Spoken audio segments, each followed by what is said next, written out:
Joining us today is Ann Neuberger, Deputy National Security Advisor for Cyber and Emerging Technology. I told her that's quite a title, well deserved. Ann was previously the National Security Agency's Director of Cybersecurity, where she led NSA's cybersecurity mission. Prior to that role, she led NSA's election security effort and served as Assistant Deputy Director of NSA's Operations Directorate, overseeing foreign intelligence and cybersecurity operations.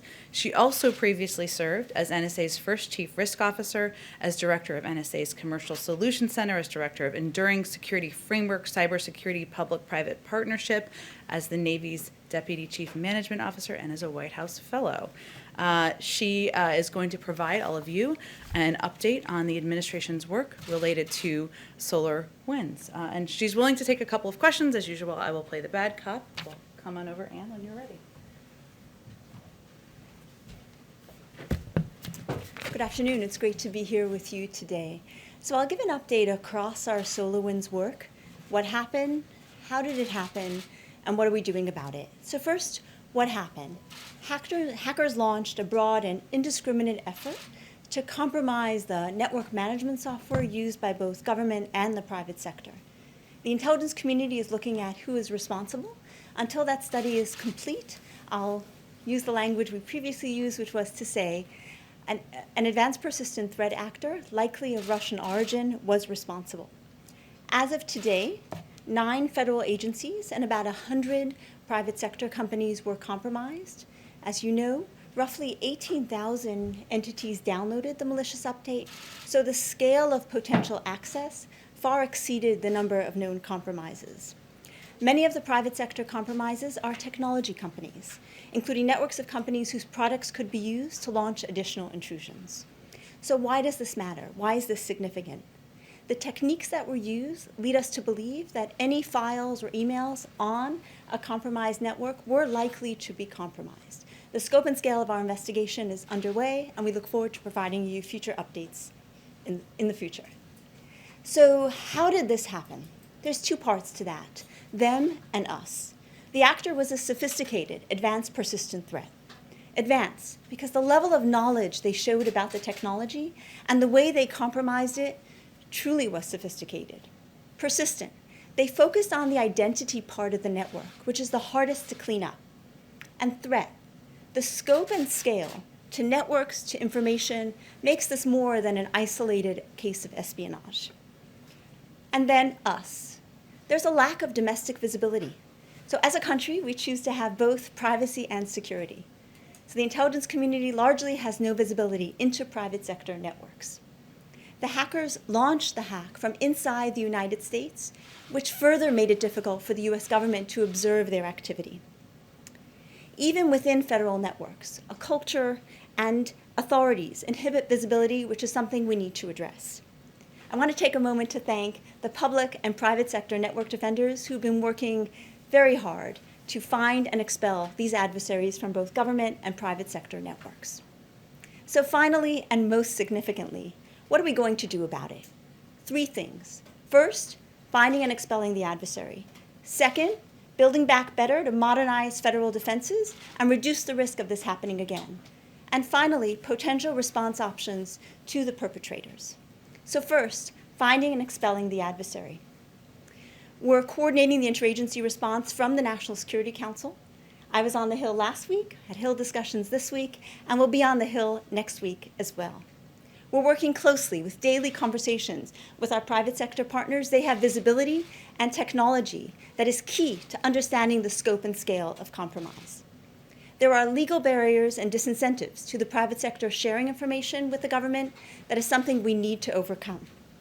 And then finally, this is challenging. This is a sophisticated actor who did their best to hide their tracks.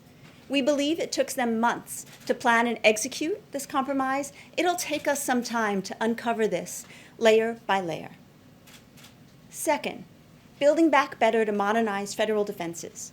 We're absolutely committed to reducing the risk this happens again. If you can't see a network, you can't defend a network. And federal networks, cybersecurity, need investment and more of an integrated approach to detect and block such threats. We're also working on close to about a dozen things, likely 8 will pass. They'll be part of an upcoming executive action to address the gaps we've identified in our review of this incident.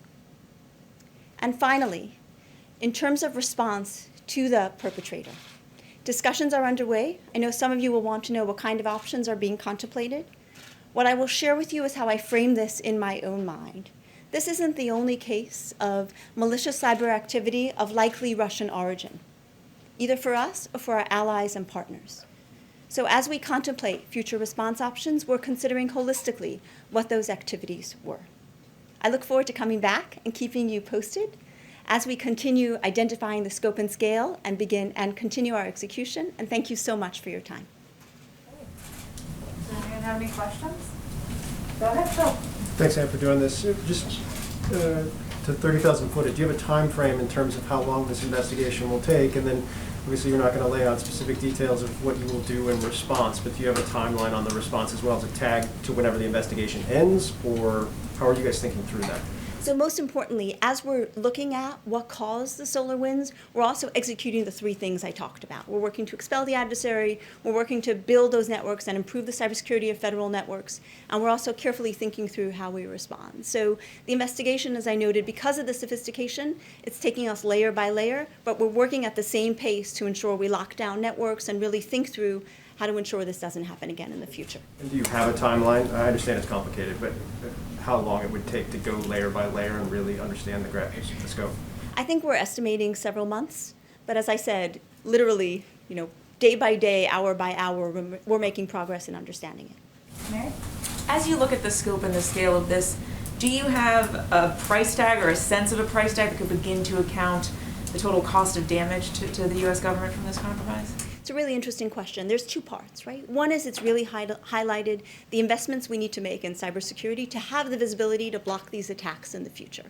And then the second is the scale of the information that was potentially compromised and the impact of how that information could be used in the hands of a malicious actor. So there's certainly a cost with regard to dollars. It's also a cost with regard to national security, and we're bounding and understanding both. And there's been some discussion that entire networks could have to be scrapped and rebuilt essentially from the ground up. I know you don't want to get into specifics of a timeline, but are we talking about years potentially to try and secure some of these networks going forward? We certainly don't have years. It's wise when planning in cybersecurity to consider the worst case, particularly when you're dealing with such a sophisticated attacker in that way. So we know we don't have years, and the remediation, the fix and cleanup work is underway already, and we'll be doing it in a careful way to ensure that we lock down layer by layer. But we know it's going to be a lot shorter than that. Good. And what have we specifically learned about this attack in terms of kind of the data that was stolen and agencies that were impacted? We know the number, but what kind of communications were really impacted by this hack? Good question. One of the things we've done from the White House is do a coordinated set of questions to assess that and pull that piece together. It varies agency by agency, and certainly there is national security impact, and that is what we're looking to consider, both how we manage the risk of that and how we address it for the future. And do we have any understanding of kind of the motive that drove this attack? I mean, based on the assessment that you've had, what were the hackers really trying to go after? I mean, any particular agency out of the 9 that you found that they were going after? Certainly, as we look at the agencies, there are a number of those of high foreign intelligence interest to a foreign government. So we know that was certainly one goal. But as I noted earlier, when there is a compromise of this scope and scale, both across government and across the U.S. technology sector to lead to follow-on intrusions, it is more than a single incident of espionage. It's fundamentally of concern for the ability for this to become disruptive. Go ahead. You had your hand raised for a while. Since it's involved both government agencies and the private sector as well, how much are you able to share with the private sector as far as what may have been compromised on their end and what they can do maybe to prevent this from happening again? In the U.S. government, in the United States, the way we're structured, public-private partnership has to be a core part of national cyber defense. So there's active sharing going on in both directions. Government sharing its insights with private sector entities, both who have been compromised and those who have broader visibility, and private sector entities sharing their insights to ensure we can together scope and scale what occurred. me one more question? Go ahead. Do you believe you'll find additional U.S. agencies and private companies that have been hacked, or is this the final number? And have you ruled out data deletion or manipulation? So due to the sophistication of the techniques that were used, we believe we're in the beginning stages of understanding the scope and scale, and we may find additional compromises, particularly given the technology companies that were compromised. And no, we have not ruled out potential additional activity, but we're very focused on carefully taking this step by step to understand the broad implications. Thank you, Anne, so much. And we, of course, would love to have you back anytime. I'm sure the group would Thank say. you all. Thank you again. Okay, just a couple of additional updates for all of you. Today, President Biden will meet with labor leaders to thank them for their role representing workers and supporting a strong American middle class, and to discuss the importance of passing the American Rescue Plan, which will not only help contain the pandemic and deliver immediate economic relief, but will also create jobs, including good union jobs. Today, our COVID response team also announced critical steps to expand testing in the United States, a critical piece of turning the tide of the pandemic and protecting our public health. Today, they have announced that the federal government will invest $1.6 billion, already allocated funds, but in 3 areas. And this includes $650 million to support testing in schools and underserved communities. HHS will use these funds to create regional coordinating centers that will partner with labs to leverage their underutilized testing capacity. These coordinating centers will help match lab capacity with demand from schools, congregate settings, like homeless shelters or other underserved populations. Almost $200 million will go to increase genomic sequencing. This surge in funding will result in a 3-fold increase in the CDC's genomic sequencing capacity to get us to 25,000 samples a week. This will help us identify variants sooner, which is obviously important and pivotal at this point in time. And $815 million will go to manufacture critical testing supplies on things like filter pipette tips, nitrocellulose used in antigen tests, and specialized injection molded plastics needed to house testing regions. These are critical steps to address vital issues. This funding and these efforts are far from what is necessary. It simply provides a bridge to the funding that is in the American Rescue Plan, which will help us get more shots into the arms of Americans. I also have an update on the winter storms in Texas, which I know is of great interest to many of you. Our team and FEMA continue to monitor the situation in Texas, as well as other states in the storm's path that might be impacted. We remain in close contact with states across the affected area to ensure any federal support requirements are met. FEMA has supplied generators to Texas and is preparing to move diesel into the state to ensure the continued availability of backup power, which of course is a major issue on the ground, to key critical infrastructure, including communications, hospitals, and water. FEMA is also supplying Texas with water and blankets at their requests. We are preparing to quickly process requests from other states for emergency assistance. That's how the process typically works. And we urge people in the affected states to, of course, listen to their emergency management officials.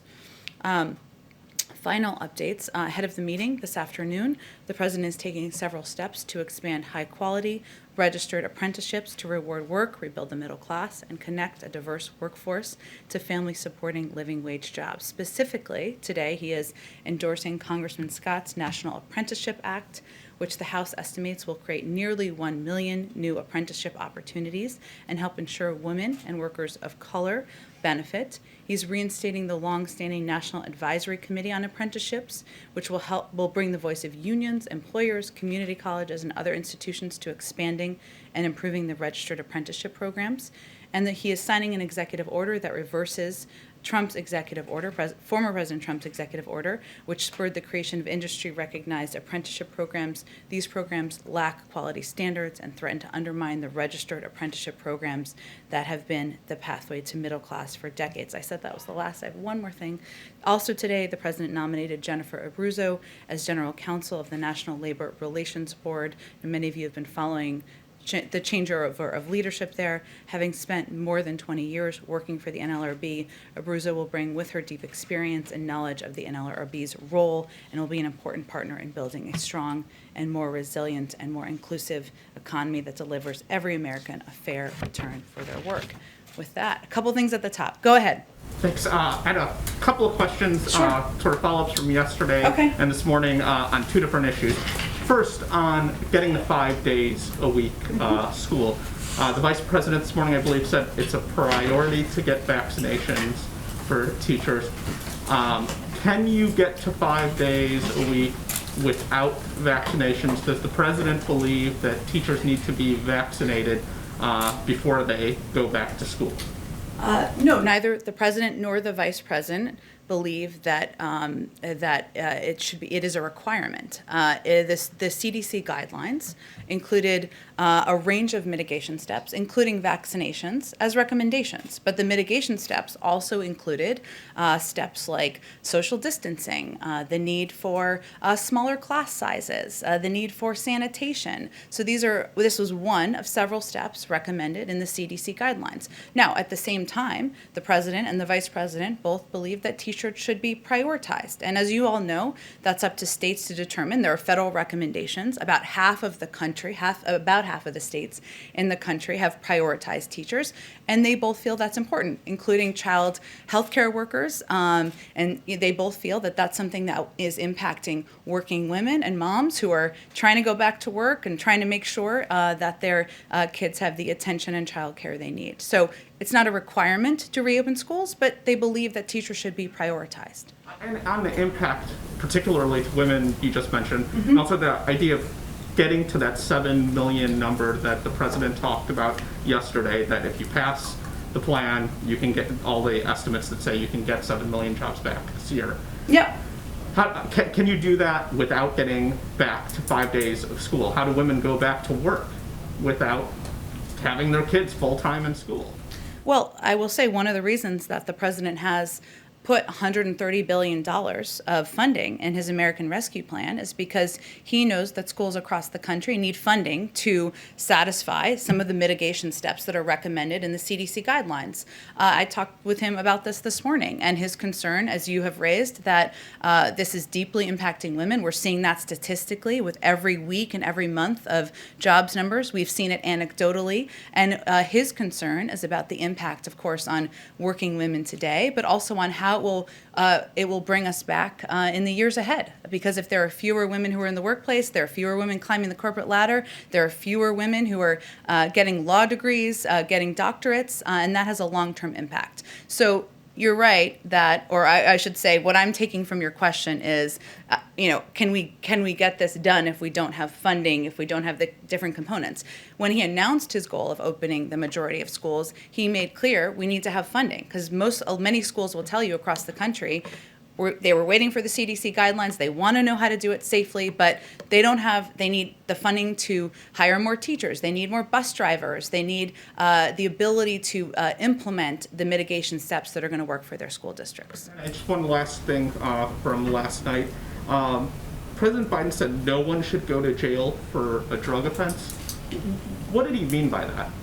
Well, anyone who had the pleasure of journeying around the country with him before COVID and then during COVID when it was happening remotely, he talked again and again on the campaign trail about eliminating mandatory minimums and making sure that people suffering from addiction aren't incarcerated for drug use alone, but instead are sent to treatment. That's reflected in the plan he put forward on the campaign, and that's his goal as president. And of course, we're 4 weeks in, so there's a lot more policy work to be done.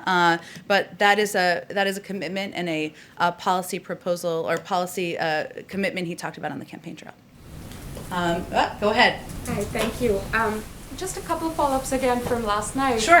The president mentioned that China will face repercussions for human rights abuses against Uyghurs and in Hong Kong and Taiwan, etc. What did he specifically mean by repercussions? I mean, is the White House considering sanctions? Or even under Trump, there was a lot of Chinese companies that were added to an economic blacklist. Is that likely to continue as you evaluate your options? How are you thinking in terms of repercussions? Well, what the president, the full context of his comments was also about how during his conversation with President Xi, he talked about the values of the United States, and that the fact is that even when you are communicating with another world leader and you're having a tough conversation, we can't. Our values and our priorities, whether it's human rights as it relates to the Uyghurs and what they have suffered through, or the freedom of press or media, they can't take a back seat. And so the context of his comments were that those are issues he's going to continue to raise. As it relates to our policy toward China, we are not in a rush. We are focused on communicating and working with our partners and allies around the world. The president has had a number of conversations, as you know, with Europeans. He will continue conversations with world leaders in the weeks ahead. But beyond that, there's an ongoing policy process, and I don't have anything to preview for you today. So Jen, just in terms of the existing restrictions that were put under the previous administration, are they likely to continue as you sort of, take your time and sort of have a measured response to this? Well, I didn't call it a measured response. What I conveyed was that our process is to ensure that we are strengthening our economy at home. We want to come to our approach to China, to that relationship, from a position of strength. That is something the president and his national security team are doing. He is also going to communicate. We see our relationship with China as one focused around competition. He is also going to focus on working with our partners and allies around the world, in Europe and in Asia. I don't have anything to preview for you in terms of additional policy steps, other than to convey for you broadly that's our approach. And when he was answering the question at the town hall, he was reiterating his view that as president, and his commitment, I should say, that he is not going to miss an opportunity to restate his values and our values as a country. Go ahead. Oh, I can come back to you, but go ahead. On the issue of teachers, you're making it clear that a vaccination isn't a must, as the CDC recommends, but that you hope that states prioritize this. Mm-hmm. Is this administration sharing that message with teachers? Has the president been reiterating that with governors, urging them to put teachers at the front of the line? The president, absolutely. It's something he said at a nationally televised town hall meeting last night, and something that he will continue to communicate at every opportunity. And, I think what I was conveying, just for full clarity, is that it's a recommendation. It's one of many mitigation steps, but the CDC guidelines are guidelines. They're not requirements. But at the same time, the president and the vice president believe that teachers should be prioritized, and in many states they already are. But you do agree with the guidelines. You do agree with the CDC recommendation that vaccinations are not a must for teachers. That it is one of mitigation, a number of mitigation steps that should be taken by schools to keep things safe. Now, it's important to also reiterate, and when I talked to the president this morning, he conveyed this again, that we need money. These school districts need money to deliver on these guidelines. And when his Secretary of Education is confirmed, hopefully next week, I'll knock on some wood, then he will be leading this effort. This will be his number one priority, is working with these school districts to safely reopen as quickly as possible. And the timeline for widespread vaccine availability keeps getting pushed back. Originally, it seemed we were eyeing sometime in the spring. Now the president last night said the end of July. So when do we expect that there will be enough doses for everyone who wants a vaccine to be able to get one? Well, the president actually announced, I know we've been putting out a lot of COVID news, I realize that, almost every day. The president actually announced last week, that he would be purchasing, that the federal government would be purchasing enough doses to vaccinate 300 million Americans. So he reiterated that last night. We will get the last shipment of those doses the end of July. By the end of May, we will have about 400 million doses. So at that point, once we have 400 million doses, there will certainly be a larger swath of people who will be eligible, who will be able to get access to the vaccine. But in terms of when every American who wants a vaccine who can get a vaccine, we will have enough doses by the end of July, and those have already been ordered from Pfizer and Moderna. And just one more question on the question of when we get some semblance of normalcy. Mm-hmm. That timeline also seems to be shifting. Dr. Fauci had said a sense of normalcy maybe in the fall. That's when you might be able to go to theaters, go to sporting events, still with masks, of course. Now it seems that's being slid to early next year. The president said maybe around Christmas.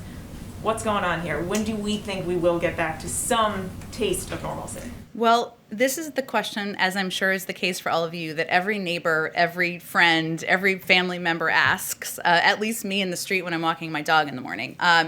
We want to be straight with the American public, though. we are not in a place where we can predict exactly when everybody will feel normal again. And there are a number of reasons. One is, even though we will have enough doses for every person in this country, as you all know, because we've talked about it in here, vaccine hesitancy remains a challenge. We need to ensure that everybody who can get a dose is getting a dose. We will also need to be masking for some time. We will also need to be still taking social distancing measures. So, there's of course is an understandable question, and I think the president wants things to return to normal, as we all do. But we don't know at this point what that timeline is going to look like. Go ahead, Phil. Thanks, Jen. I'll come back to you. Clarify a couple things on the school funding. Are the goals as they're laid out right now for reopening entirely contingent on having the $130 billion, or are those goals to reopen a majority of schools by the end of 100 days based on not having that money, and that money will only serve to turbocharge things? Well, when the president announced his goal of reopening the majority of schools in 100 days, he conveyed that money was a pivotal part of that. And it is. And it is not. It is up to, of course, local school districts to determine which mitigation steps they will take. It is up to them to determine how they will use accessible funds. But that funding is needed by school districts across the country, and I think will be, essential to our success. I guess what I'm asking is the scale of what the CDC is recommending in terms of the changes some schools would have to make, whether it's through their HVAC systems or their spacing, or, as you noted, hiring bus drivers, teachers. Mm-hmm. That would take time. It takes time to get money out the door. How does that impact the first 100 days? It impacts it because it means there's an urgency to getting this money through and to ensuring that schools have the ability to plan ahead. Some of these schools, and obviously I'm not speaking to any particular district, but broadly speaking, they have funding that they can front load, right? But they need to know their security of funding that is ahead. And so this funding is essential to being able to provide the necessary resources to many schools across the country that want to implement these mitigation measures, take the steps, work with their local school districts and school boards to do it, but don't have the resources to effectively do it. And again, as soon as our education secretary is sworn in, this is going to be his #1 priority. Okay, just go ahead. Really quick ones. Sure. The president mentioned, it didn't seem like he was endorsing it, just that he mentioned it, the idea of summer school. Is that something he would Doesn't like to... Doesn't every kid want summer school? It's the dream. Your kids probably want summer school.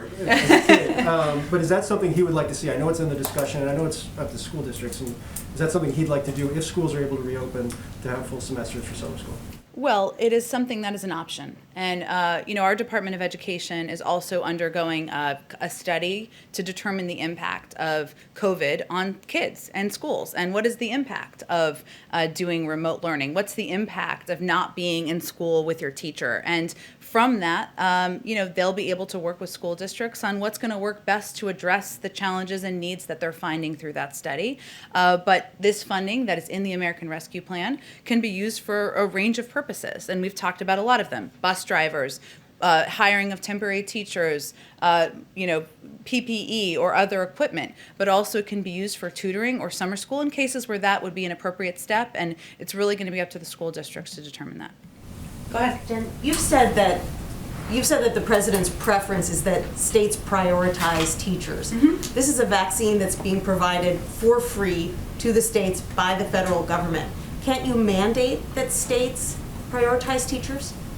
We can provide federal guidelines, which is exactly what we've done, but we work in close partnership and coordination with states to make recommendations on the prioritization, and they implement. Of course, the power of the presidency and the power of the vice presidency is certainly conveying what their preference is, which they have both done over the last 24 hours, but that's not how the process has worked, and I don't anticipate that's how it would work moving forward. Got it. And then the president said yesterday his goal is to have the majority of K-8 schools open 5 days a week by day 100.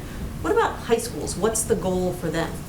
I'm not going to set new goals here other than to say that the president wants students to be in school learning with their teachers 5 days a week, and he wants that to happen as quickly as possible and do it safely. And he's obviously said he wants that to happen in the first 100 days. It is harder, and we saw this in the CDC guidelines, but also from many of our health experts, because of social distancing. It is more challenging with older students than it is with younger students. And that, of course, it has to be a factor and something that I'm sure school districts will consider. But they're also suffering more, aren't they? Well, again, there's a study that our Department of Education is undergoing to acquire data, to make a determination about recommendations on how to address the impacts. We'll let them speak to that. But I think we can all see anecdotally, of course, what the impact is on older students. We want students to be back in the classroom, but we want to do it safely. And the President's committed to doing that. And then finally, you said previously that the goal was to have the majority of K-8 schools open at least one day a week in the first 100 days. Last night, President Biden called that a mistake in communication. He wants them open 5 days a week. So can you clarify what is the administration's goal for reopening K-8 schools in the first 100 days? Well, I'm not going to take it personally that you don't hang on every word that I say in here. I did say last Thursday that the President will not rest until every school is open 5 days a week. That is our goal. That is what we want to achieve, but we look forward to seeing and hearing the CDC guidelines to gain a better understanding of what steps that will entail or should entail. I also said I can assure any parent listening that his objective, his commitment is to ensure schools are open 5 days a week. So I think we've been consistent for the last several days, and certainly when I initially said 1 day a week, it was our floor, it was not our ceiling, but without a doubt, the President wants schools to open 5 days a week, wants students to be in the classroom, wants to do that safely. We now have some guidelines from the CDC with several mitigation steps. We'll have to work. We need funding to do that. That is a pivotal piece of it. Many school districts need funding. They don't have it. And also we need our Secretary of Education in place to work to implement. Thank you. Sure, go ahead. Another follow-up on last night. The President said pretty clearly that he doesn't think he has the authority to cancel $50,000 in student loan debt. Today, Senators Schumer and Warren said in a statement that they were told the administration is still working on figuring out if it has the authority.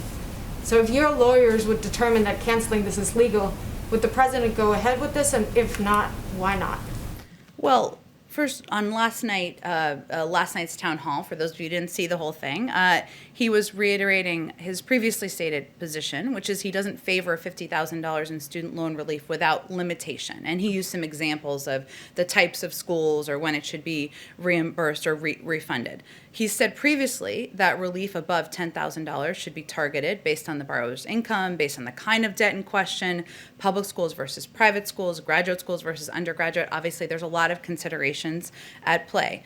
What the President has told Senators Schumer and Warren is that once his team is in place at the Justice Department, and they are not, of course, they're not confirmed at this point, he will ask them to conduct a legal review of his authority to act by executive action in conjunction with a policy review from his Domestic Policy Council on how executive action debt relief, if any, should be targeted. So obviously that's a review that would need to take place. There's a legal consideration there, as I think everybody agrees. There's a policy consideration, and once that's concluded, he'll decide the path forward. So he hasn't yet ruled it out if all of these ifs and buts are still in place, and obviously you need your team in place and the review to take place.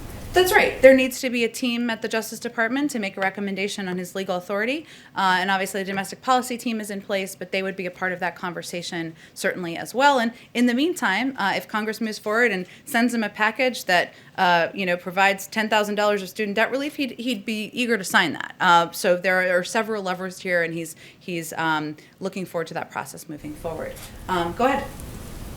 Oh, you go ahead. Yeah. Sorry, I know it's like my pointing is kind of all over the place. The President during the campaign supported the study for reparations, the committee to study reparations. There was a House Judiciary Committee hearing today.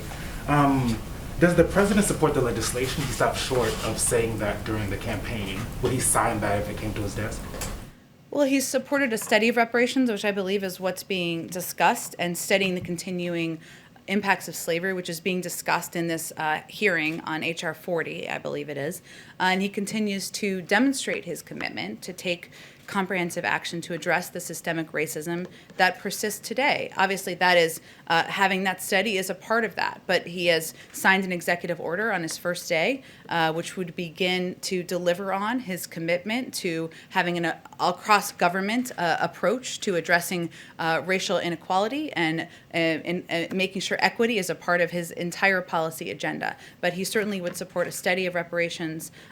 We understands that we don't need a study to take action right now in systemic racism, so he wants to take actions within his own government in the meantime. Would he support the bill? Because you're talking about the study, but if the bill came to his desk, would he sign it? Well, it's working its way through Congress. He'd certainly support a study, but we'll see what happens through the legislative process. Just last question on that.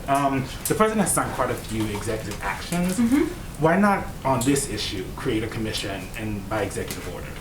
He actually signed a number of actions on racial equity on his first day or his first couple of days in office because he felt it was essential to send the message to the American people and the world that having an across-government approach, ensuring that equity is a central part of his policy agenda, was, not just a singular issue, but something that would be a part of every policy issue he approaches, whether it's healthcare, whether it's economic inequality, a range of issues. That's his approach and how he's trying to, address the root causes of racism in our country today.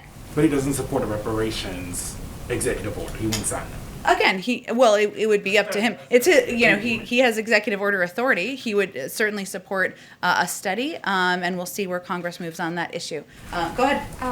Just again, you're getting a lot of follow-ups from last night, and one more. The president spoke. I welcome it. Go ahead.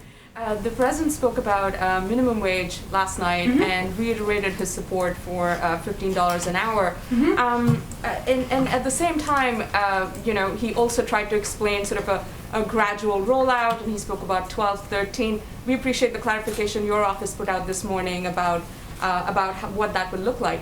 I'm just trying to get a better understanding of whether the White House will still insist that $15 go into the bill, the COVID relief bill now, and if that is not happening, what is the path forward? Is it the House legislation talking about $15 by October 2025? Is that what the White House will support if this doesn't happen? What is it looking like? Well, we're in the middle of the legislative process for the American Rescue Plan, and we fully recognize, as does the president, having served in the Senate for 36 years, that his bill that he proposed that included a $15 minimum wage increase, included many other key components, may not look exactly the same on the other end when it comes out of the sausage making machine. But he put it in there, a raise of the minimum wage, because he feels it's important, it's a priority, and that men and women who are working hard, who are living making an honest living, shouldn't be living at the poverty level. We will let that process see itself through. It's not even to the Senate yet, and it will move its way through the Senate process and hopefully soon, but I'm not going to get ahead of the process in Congress. So you're still optimistic, Jen, that $15 will make it into this package and will become a reality? We'll see. It's up to members of Congress to determine what the final package looks like. It's a priority to the president. That's why he put it in the package. But he also, and I appreciate you referencing,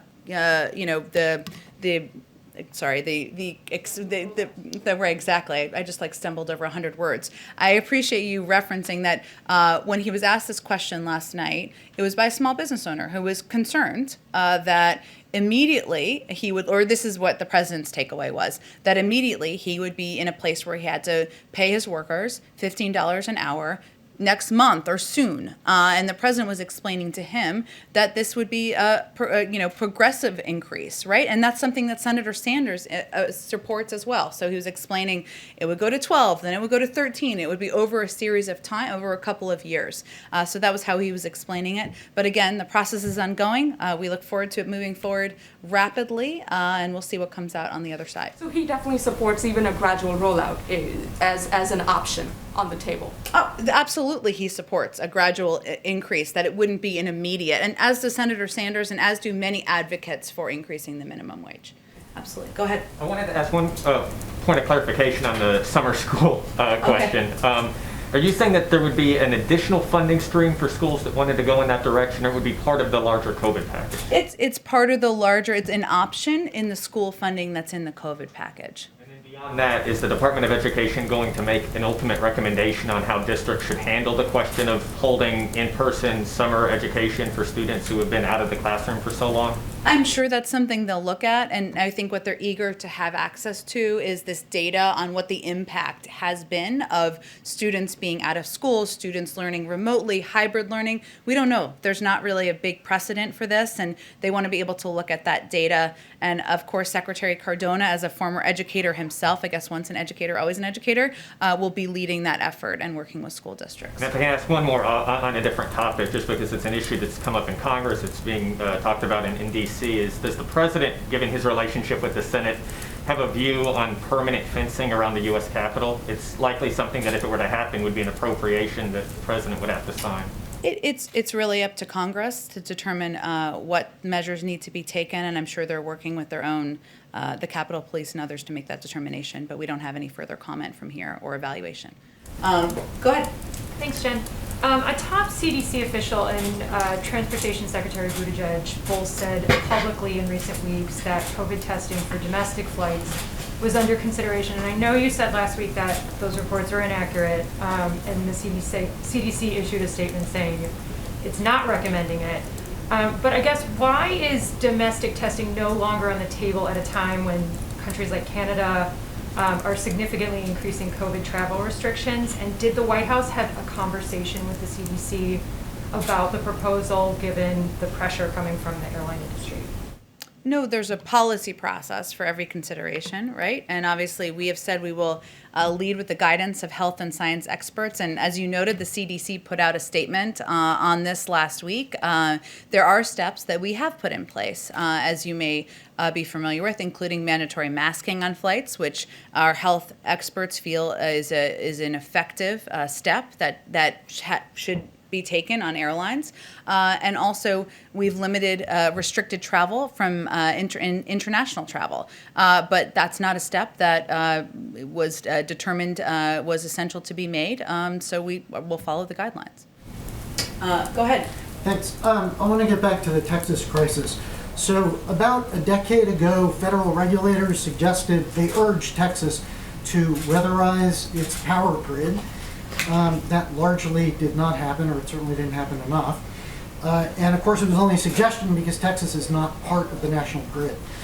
You may have seen that Rick Perry, the former Energy Secretary and Governor of Texas, has said today that Texans would rather endure days of blackouts than submit to federal regulation. Is the president willing to leave 30 million Texans off of the national grid?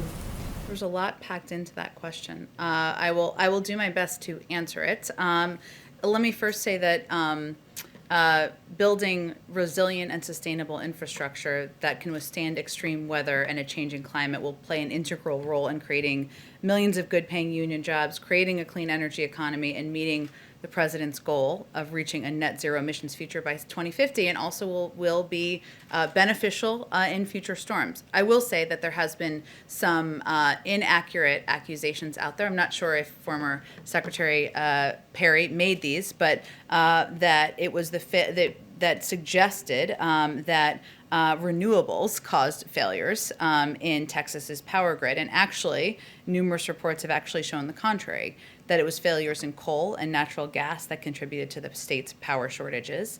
And officials at the Electric Reliability Council of Texas, which operates the state's power grid, have gone so far as to say that failures in wind and solar were the least significant factors in the blackouts. I know that wasn't exactly your question, but I just wanted to convey that since there's been a lot of confusion about it.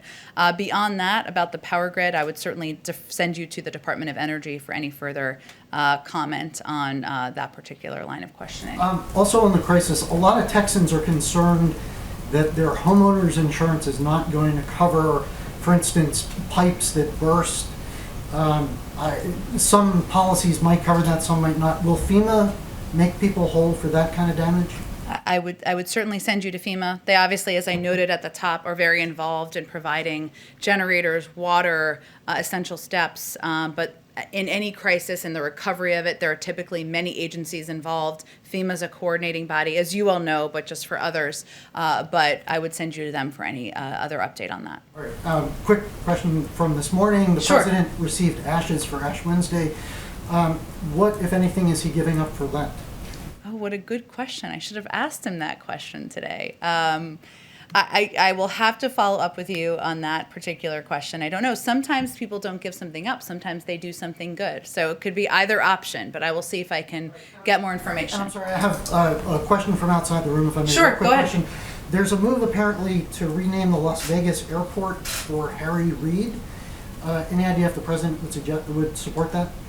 I have not spoken with him about that. I know obviously he has a great deal of respect for Senator Reid. They worked together for many years. He was an incredibly important partner during the Obama-Biden administration to the then vice president. But in terms of the renaming of airports, I believe that's Congress to determine that. But I will see if the president has any further comment on it. He is, of course, a big Harry Reid fan. Go ahead.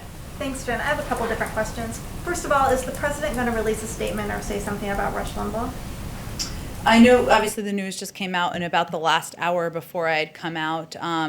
I can say, I'm not sure if we'll release a statement from the president. He has spoken to, in the past, to Rush Limbaugh's sickness and illness at the time, and certainly, his condolences go out to the family and the friends of Rush Limbaugh, who have, of course, have lost him today. But I don't know that I anticipate a statement from the president, but I can certainly pass on his condolences and expression of support for the family. Thanks.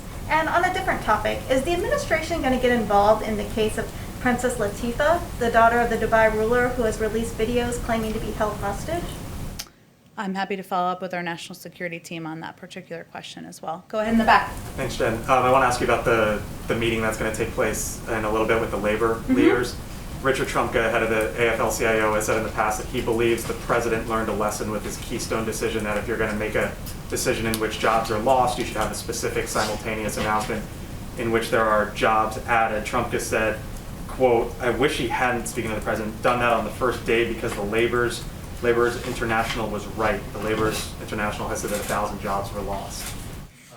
I'm wondering, is the president going to bring this issue up when he meets with the labor leaders? Did the president learn any lesson, as Richard Trumka suggested, and is he open to potentially looking at this decision once again from another angle? Well, this is not the first time this has happened in here, where there's been about half of Richard Trumka's statement or comment in that particular interview shared and not the full context. And the other context, I unfortunately don't have it in front of me, is about his belief that the president is committed to creating good paying union jobs. And that is certainly what will be central to the discussion the president has with union leaders today, including his desire to create good, clean energy good paying union jobs, and that he believes that those two can simultaneously happen.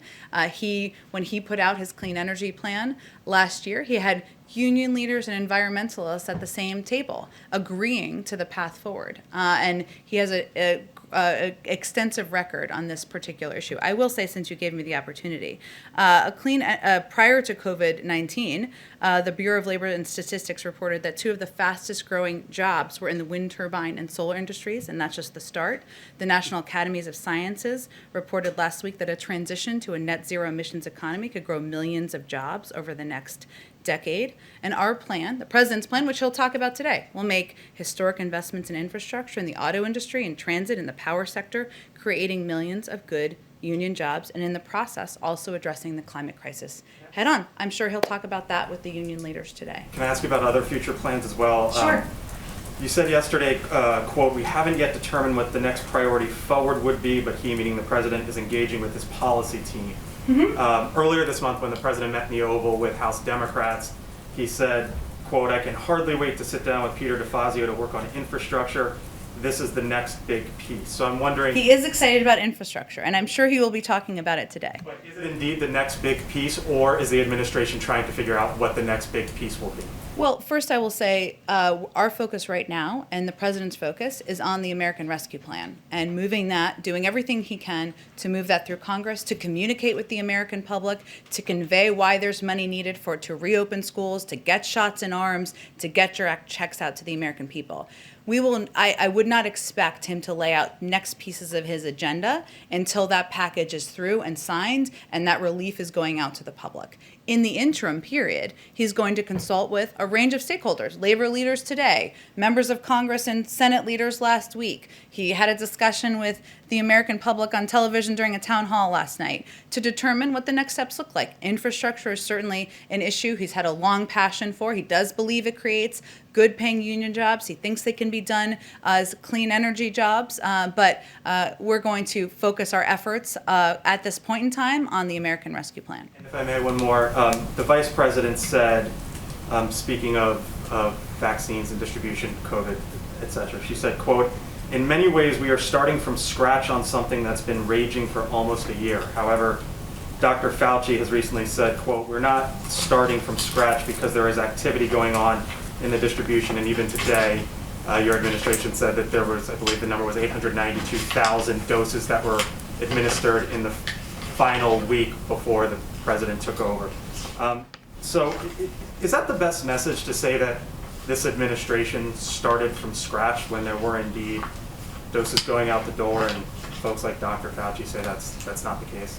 Well, I don't think most governors or most of the American people would tell you that they think it was handled effectively and efficiently by the prior administration, given we are where we are. When the president came in and the vice president came in, there were not enough vaccines, there were not enough vaccinators, there were not enough vaccination locations.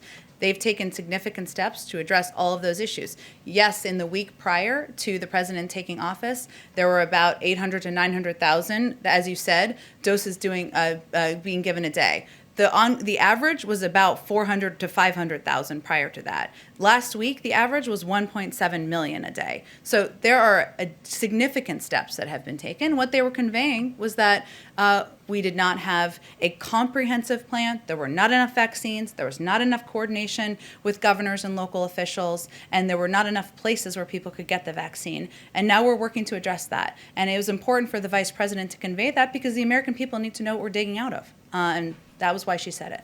Go ahead. Oh, let me go to the back because he hasn't had a question yet, and I'll come to you. Question on Tokyo Summer Olympic Games. So President say any decision must be based on science, but I'd like to know how soon he expects to see a final decision of if there will be any Tokyo Olympic Games as scheduled. As of now, is he confident there will be a safe Olympic Games in Tokyo? I just don't have an update. I understand the question. Lots of focus and interest on the Olympics, but I don't have any update from here. He will participate in the G7 meeting this coming Friday. I understand he will focus on pandemic, economic, and China. But should we expect there to be more discussions such as Tokyo Summer Olympic Games? We'll see. I'm sure there'll be a range of issues that are raised by the members of the G7, and it's an important opportunity to have a conversation, and obviously he'll be delivering remarks. I think we'll be previewing his remarks, which will give him a little bit more time to work on since he was traveling yesterday, later, probably tomorrow night in advance of Friday, and there'll be more of an overview of what you should expect him to talk about. Go ahead. Yes, I just had a point of clarification on student loans. As I understood it last night at the town hall, President Biden said he was prepared to write off $10,000 in loans, but not $50,000 because he doesn't think he has the authority. And you said that legal review still has to take place, but is the door, for the president himself, is the door to $50,000 essentially closed at this point? The president has previously stated that he does not favor $50,000 in student loan relief without limitation. And some of what he talked about last night, much more extensively than what I'm about to say, but is that, there are a lot of factors. Public schools versus private schools, graduate schools versus undergraduate schools. And he also believes that he continues to believe that relief above $10,000 should be targeted. And $10,000 he's conveyed, because there's been proposals in Congress, as you probably know, that he'd be eager to sign that bill that Congress can pass. But yes, there's a legal review. There's going to be a review by our domestic policy team to consider all of these options. And we'll wait for that conclusion before a final decision is made.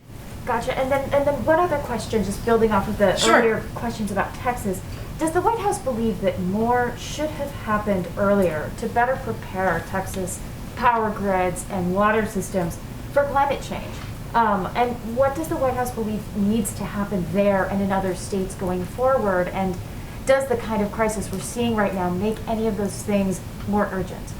It's a really important question. I think our focus, though, right now is on providing relief to the emergency situation that we're seeing in Texas and in surrounding states. I'm sure there'll be time to look back and evaluate what better preparations, if better preparation should have been done, could have been made. But at this point in time, we're just focused on getting relief to the people in the state and the surrounding states, I should say.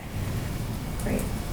Go ahead. Question on going back to the 5 days of school. Sure. So again, at the end of the day, unions, local school officials, governors will have the ultimate say on this. So is is the president, and the end of the day, is he setting a goal that he can't meet and that is ultimately not his to meet?